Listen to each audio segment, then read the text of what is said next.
Hey guys, Nawaz from nerdhorn.com और ये है raised by Wolves season 1 episode 8 and 9 का रिकैप।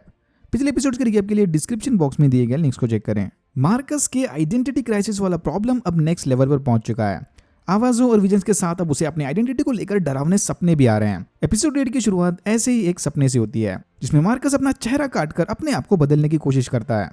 नींद से जागने के बाद मार्कस अपने बेटे पॉल को एक स्ट्रॉन्ग सर्वाइवर बनाने का वादा करता है, बट देख के नहीं लग रहा कि पॉल को अपने पापा की बातों में कोई इंटरेस्ट है। वो अब इसके नए रूप से डरने लगा है। मदर अपनी मरम्मत करवाने मिथ्रेक के आर्क में जाती है। वहां शिप के मलबे में मिले एक मेडिकल एंड्रॉइड की मदद से मदर अपनी रिकवरी शुरू कर देती है। जल्दी मदर को पता चलता है कि फुली रिकवर होने के लिए उसे और ज्यादा एंड्रॉइड खून की जरूरत पड़ेगी, मतलब ये सफेद लिक्विड। तभी अपनी बॉडी को ट्रबल शूट करते वक्त मदर को उसके पेट में एक गांठ मिलती है। स्पॉइलर अलर्ट, मदर प्रेग्नेंट है। यस, इंसानों के टाइप वाली प्रेग्नेंट। वह एक कैंपियन मान गए तेरी एफिशिएंसी को।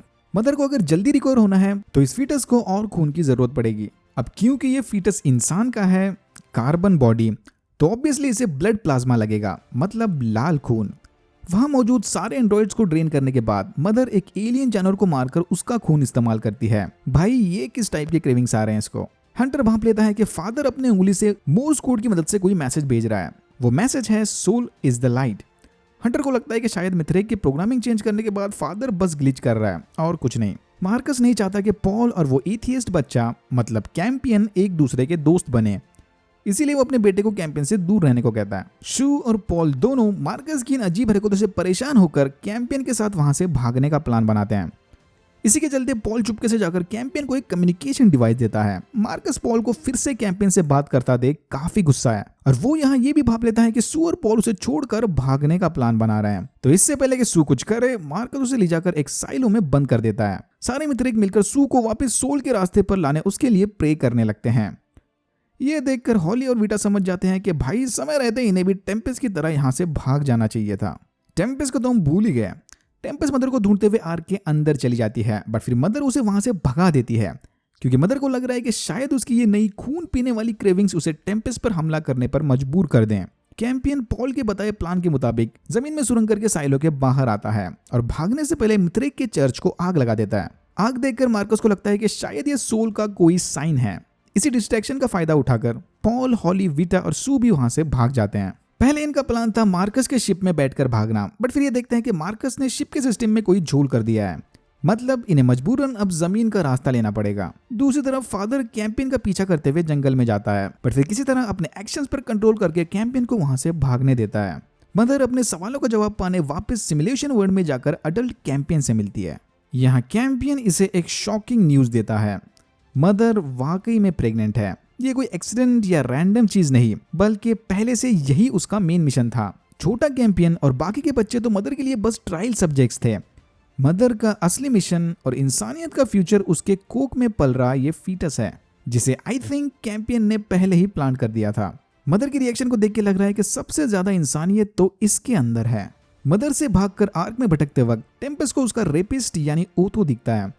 टेम्पेस्ट मौके का फायदा उठाकर उसे मारने की कोशिश करती है, बट फिर वहां पर मदर आकर उसे ऐसा करने से रोक लेती है। तो उस जंगल वाले हादसे के बाद से ही ओथो अपने गार्ड का सर बैग में लेकर घूम रहा है, क्योंकि अगर ये अपने गार्ड से ज्यादा दूर गया तो उसका हेलमेट इसकी जान ले लेगा। सही जुगाड़ है भाई, एकदम नेक्स्ट लेवल। मदर ओथो को मारने की बजाय उसे अपना चलता फिरता ब्लड बैंक बना देती है। मदर को प्रेग्नेंट और उसकी ये खून पीने वाली क्रेविंग्स देखकर टेम्पेस्ट बहुत परेशान है।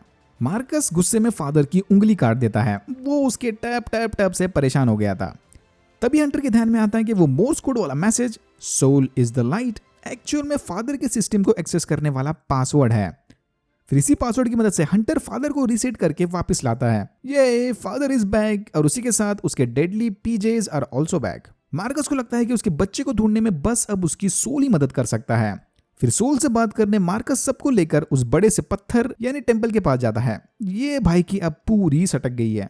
कैंपियन को भी अब धीरे धीरे पॉल की बातों पर भरोसा होने लगा है। I mean, उसने खुद 10 बार टैली का भूत देखा है, बट इसे लगता है कि गड्ढे में गिर के वापस आने वाले यानी सोल के फिर से जिंदा किए लोग ईविल होते हैं, बट पॉल को पूरा यकीन है कि उसका चूहा कोई ईविल नहीं। मदर टेम्पेस्ट और ओथो को लेकर किसी स्टेबल जगह की तलाश में निकलती है जहां वो अपने होने वाले बच्चे को अच्छे से जन्म दे पाए। टेम्पेस्ट को लगने लगा है कि मदर का फोकस अब बाकी बच्चों से हटकर अपने होने वाले बच्चे पर ज्यादा जा रहा है। आर्क के मलबे की तलाशी लेते वक्त हॉली को वहां पर उनका अर्थ से लाया एक रेलिक मिलता है। रेलिक मतलब एक प्राचीन निशानी, और इस दांत का रेज बाय वुल्व्स की मेन स्टोरी के साथ डायरेक्ट कनेक्शन है। रोमन मिथोलॉजी के मुताबिक रोमुलस और रेमस नामी दो जुड़वा बच्चों को एक फीमेल वुल्फ ने पाल पोस कर बड़ा किया था। ये रेलिक यानी दांत रोमुलस की बॉडी से निकाला गया था। तो हॉली को लगता है कि इनका यहाँ आकर इस रेलिक को ढूंढना सोल की निशानी है। बाकी किसी को ऐसा नहीं लग रहा। ओके, मदर को भी फाइनली अपनी डिलीवरी के लिए नई लोकेशन मिल जाती है, जहां पर ये अजीब अजीब से मेटालिक कार्ड्स लगे हैं। सू और बाकी के बच्चे भी भटकते हुए आकर मदर और टेम्पेस्ट से मिलते हैं। यहाँ मदर इन्हें अपने प्रेगनेंसी के बारे में बताकर कमजोरी से गिर जाती है। बच्चों के मनाने के बाद सू फाइनली मदर की हेल्प करने के लिए तैयार होती है। उधर टेंपल पर पहुंचने के बाद भी मार्कस को सोल की आवाज नहीं आती।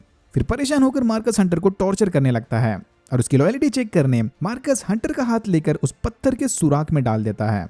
लकीली हंटर का हाथ नहीं जलता, विच मीन्स कि ये सच बोल रहा है। इसे वाकई में सू के प्लान के बारे में कुछ नहीं पता। मार्कस की इस हरकत को देखकर बाकी मिथरेक का इस पर से भरोसा उठने लगा है। उधर केव्स में मदर सू को बताती है कि वो जानती है कि सू और मार्कस प्लास्टिक सर्जरी से अपना भेष बदलकर मिथरेक के बीच रह रहे हैं। सू को लगता है कि शायद मदर उसे ब्लैकमेल कर रही है, बट आई थिंक ऐसा नहीं है। मदर के बात करने का तरीका ही थोड़ा ऑफेंसिव है। एनीवेज, जो भी है, इन दोनों को एक साइड देखकर अच्छा लगा। मार्कस भैया की खैर नहीं। अब अंधेरा होते ही मौका देखकर फादर और हंटर मार्कस की शिप लेकर वहां से भाग जाते हैं। ये देखकर मार्कस गुस्से में एक मिथरेक सोल्जर का गला काट देता है, क्योंकि शिप की रखवाली करना इसी का काम था, बट ये घोड़े बेचकर सो गया था। ये देखकर मिथरेक अब पूरी तरह से मार्कस के खिलाफ हो जाते हैं। फिर मदर उन कार्ड्स को स्कैन करके अचानक एक वर्चुअल वर्ल्ड में जाती है। इन विजन्स में मदर देखती है कि टैली की तरह ही कुछ हुड पहने लोग एक उल्टी करने वाली एलियन की पूजा कर रहे हैं। तभी ओथो ब्लड फ्लो को रिवर्स करके बैटमैन वाला बेन बन जाता है और मदर दर्द के मारे सिमुलेशन से बाहर आती है। ये थोड़ा ज्यादा हो गया। ब्लड फ्लो रिवर्स करके कौन मसल बनाता है भाई। ओथो अपने नए पावर्स की मदद से इन सब पर भारी पड़ने लगा है, बट फिर हॉली इसे अपनी होली बॉडी ऑफर करके ओथो का ध्यान भटकाती है। इसी मौके का फायदा उठाकर टेम्पेस्ट गार्ड के सर को ओथो के बैग से निकालकर नीचे फेंक देती है और प्रॉक्सिमिटी ट्रिगर के एक्टिवेट होते ही ओथो का सर पिचक जाता है। Well played, girls get it done. इसी दौरान फादर और हंटर भी अपनी शिप में बैठकर यहाँ पहुंच जाते हैं। ओथो के मरने के बाद मदर का फीटस रिस्पॉन्ड करना बंद कर देता है। इसे लगता है कि शायद ओथो के रिवर्स ब्लड फ्लो की वजह से ये मर गया। फादर और हंटर ये बच्चे वाली बात सुनकर पूरे कंफ्यूज हैं, बट फिर भी वो एलियन जानवर ढूंढकर इसकी मदद करने का प्लान बनाते हैं। इनके वापस लौटने तक सू मदर को अपना खून देकर उसके फीटस को रिस्टार्ट करती है। सू इसे बताती है कि वो खुद मां नहीं बन सकती, बट वो मदर के बच्चे को बचाने में इसकी पूरी मदद करेगी। मार्कस के बाद अब पॉल को सोल की आवाजें सुनाई देती है और फिर वो इन आवाजों के कहने के मुताबिक उन मेटल कार्ड्स को आग में फेंक देता है। देख के लग रहा है कि सोल पॉल की मदद से सबूत मिटा रहा है ताकि मदर को एक्चुअल सच ना पता चले। दूसरी तरफ मिथरेक सोल्जर फाइनली समझ जाते हैं कि मार्कस एक बहरूपिया है और फिर ये बंदा मार्कस को मदर की आंखें खिलाकर उसे मरने के लिए छोड़ देता है। ऑब्वियसली ये मरा नहीं, क्योंकि फिनाले अभी बाकी है और यहाँ होता है एपिसोड 9 खत्म। Sadly raised by Wolves season 1 का बस अब एक ही एपिसोड बचा है, बट खुशखबरी ये है कि HBO ने इसे ऑलरेडी सीजन 2 के लिए रिन्यू कर लिया है। अब बस एक ही एपिसोड बचा है, तो आई थिंक ये परफेक्ट टाइम है शो से रिलेटेड थेरीज के बारे में बात करने का। आई नो कि कुछ लोग बोल रहे थे कि मुझे हर एपिसोड के एंड में थेरीज ब्रेक डाउन करनी चाहिए, बट सीन ये है कि सॉलिड थेरीज हमें सीजन के एंड वाले एपिसोड्स में ही मिलते हैं, जब तब ऑलरेडी बहुत सारे डाउट्स क्लियर हो गए हों, तो इसीलिए मैं फिनाले तक रुका था। चलिए अब बात करते हैं सम ऑफ माय फेवरेट थ्योरीज के बारे में। पहली और सबसे पॉपुलर थ्योरी है सोल की आवाजें और उन विजन्स के बारे में। बहुत लोगों का मानना है कि ये सब बस एक सिमुलेशन में चल रहा है, लाइक अ मैट्रिक्स, इसीलिए ह्यूमंस के साथ साथ मदर को भी विजन्स आ रहे हैं। बट मुझे नहीं लगता कि इसका आंसर इतना ऑब्वियस होगा। आई थिंक ये सब उस डब्बे में बैठे एलियन से कनेक्टेड है। हो सकता है कि उन सारे विजन्स और आवाजों के पीछे का मास्टर माइंड यही है, क्योंकि ये जिस डब्बे में बैठा है उसका शेप भी टेम्पल वाले उस पत्थर की तरह है। एक और इंटरेस्टिंग थ्योरी ये है कि वो हुडेड लोग जो इस एलियन की पूजा कर रहे थे या इसके पास खड़े होकर जो भी कर रहे थे, वो लोग इस प्लानेट के ओरिजिनल निवासी हैं, या तो ये ऐसे ह्यूमंस हैं जो यहाँ पर मदर और मिथरेक से पहले आकर बस गए थे। किसी तरह टैली भी भटकते हुए इनके ग्रुप का हिस्सा बन गई। अब समझ में ये नहीं आ रहा है कि ये लोग इतने सालों तक छुपे क्यों थे और ये लोग आखिर चाहते क्या हैं। अगर टैली इनकी मेंबर है तो वो कैंपियन को सुसाइड करने क्यों बोल रही थी। कि टैली वाकई में भूत है या ये किसी अननोन एलियन टेक्नोलॉजी की मदद से टेलीपोर्ट कर रही है। आई थिंक इन सारों के जवाब एक दूसरे से कनेक्टेड होंगे।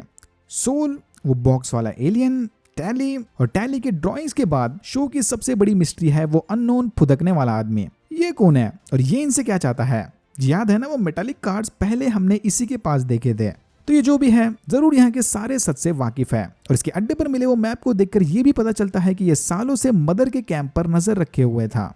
क्योंकि इसका चेहरा ढका हुआ है, इसीलिए बहुत लोगों का मानना है कि ये शायद अडल्ट कैंपियन या उसका बनाया कोई एंड्रॉइड प्लस ह्यूमन का कॉम्बो है। हो सकता है कि ये वो पहला टेस्ट सब्जेक्ट है जिसके सक्सेस के बाद कैंपियन ने मदर के अंदर वो कार्बन सेल्स वाला बेबी प्लांट किया था, क्योंकि वो बच्चा भी टेक्निकली पार्ट ह्यूमन और पार्ट एंड्रॉइड होगा मिक्स जीन्स को यूज करके। अगेन इट्स जस्ट थियरी, हो सकता है कि वो 100% ह्यूमन भी हो। मुझे ऐसा लग रहा है कि जितना ये लोग इस शो को कॉम्प्लिकेटेड बना रहे हैं, सब रिवील होने के बाद ये उतना ही सिंपल निकलने वाला है। वेस्टवर्ल्ड याद है ना, पहले किसी को कुछ भी समझ में नहीं आ रहा था, बट जैसे ही एक्चुअल प्लॉट ट्विस्ट रिवील हो गया, सारे एपिसोड एकदम कड़ी की तरह जुड़ने लग गए। ओह अच्छा, now it all makes sense, इस टाइप वाला फीलिंग। Oh by the way, Westworld की तरह ही HBO ने रेज्ड बाय वुल्व्स की भी वेबसाइट बनाकर उसके अंदर थोड़े क्लूज छुपा दिए हैं। खाली टाइम हो तो जाकर ढूंढ लो, देखो कुछ मिलता है क्या। जो भी है, धीरे धीरे ये शो मेरा फेवरेट बनता जा रहा है। होपफुली ये सीजन 2 से पहले सारा मेन प्लॉट क्लियर कर दें। और यार इतना कर रहे हो तो प्लीज वो बड़े सांप का एक लाइव एक्शन वर्जन तो बनता है ना बॉस। दिल से लगता है भाई, आप समझ ही सकते हो। वो बड़ा सांप दिखा दो, सांप इस सीजन में दिखा देना और उसके गड्ढों का राज नेक्स्ट सीजन के लिए छोड़ देना। सब कुछ थोड़ी ना इस सीजन में मांग रहे हैं। Alright, that's it for now. अगर मैंने कुछ बड़े क्लूज मिस कर दिए हों या फिर आपके पास कोई और तगड़ी थ्योरीज हों तो उसे भी स्पॉइलर टैग के साथ कमेंट सेक्शन में छाप दो। फ्री है यार, डाल दो। अगर आपको वीडियो अच्छा लगा तो please like, share and subscribe for more videos like this. मैंने ऐसे और भी वीडियोस बनाए जिनके लिंक्स आपको डिस्क्रिप्शन बॉक्स में मिल जाएंगे। Thank you very much for watching and I am hoping to see you in my next one.